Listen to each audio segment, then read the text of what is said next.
ዜሮ በታች ወደ 68 ዲግሪ ሴንቲግሬድ አካባቢ ያለ አካባቢ ነው። ግን ውሃው ፈሳሽ መሆኑ እዛም ሆኖ እሱም ራሱ አንድ ግርምት ፈጥሯል። በአጠቃላይ አሁን በነፍሳት እዛ አካባቢ ያሉ በህይወት ይገኛሉ የሚለውን መደመር ለማድረግም እንደ አንድ መነሻ ትልቅ ተስፋ ጭሯል።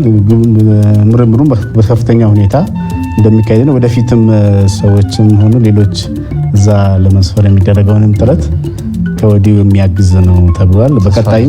በቀጣይም ማሽኖችን በሮቦት ማሽኖችን ልኮ ውሃውን ለማውጣትም ጥረት ይደረጋል ተብሏል። የመጨረሻ መረጃ እንግዲህ የጠቅላይ ሚኒስትሩ አሁን ያገኘሁት መረጃ ነው። ወደ መጨረሻ በፍጹም አረጋ በትዊተር ገጽ ያገኘሁት ነው።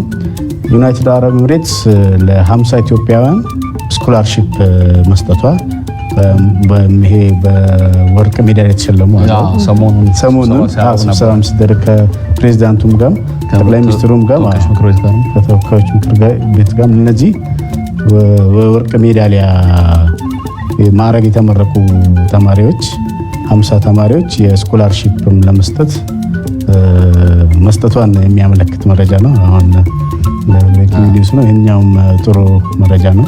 አሁን የሚያበረታታ ነው የሚሆነው። እንግዲህ ያው የኛ ተማሪዎች ያው ሌሎቹም ብዙ ከዚህ ቀደም ፓኬንቱን ይሄ በጠቅላይ ሚኒስትሩ የሚመራው ይሄ እንትን ለተማሪዎችንም ወደፊት ለዚህ ጎልድ ሜዳሊስት የሆኑ ተማሪዎችን የማስጎብኘትና እነዚህ ቤተ መንግስትም የማስጎብኘት ቀደም ብሎ ጠቅላይ ሚኒስትሩ በያዙት እቅድ መሰረት እንግዲህ ወደ ተግባር እየተቀየረ ነው ማለት ይቻላል።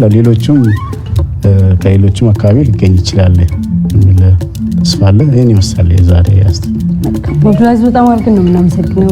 ለአጠቃላይ የመገናኛ ማህበራዊ ድረገጾች እንዳሉ አስዳስሶናል።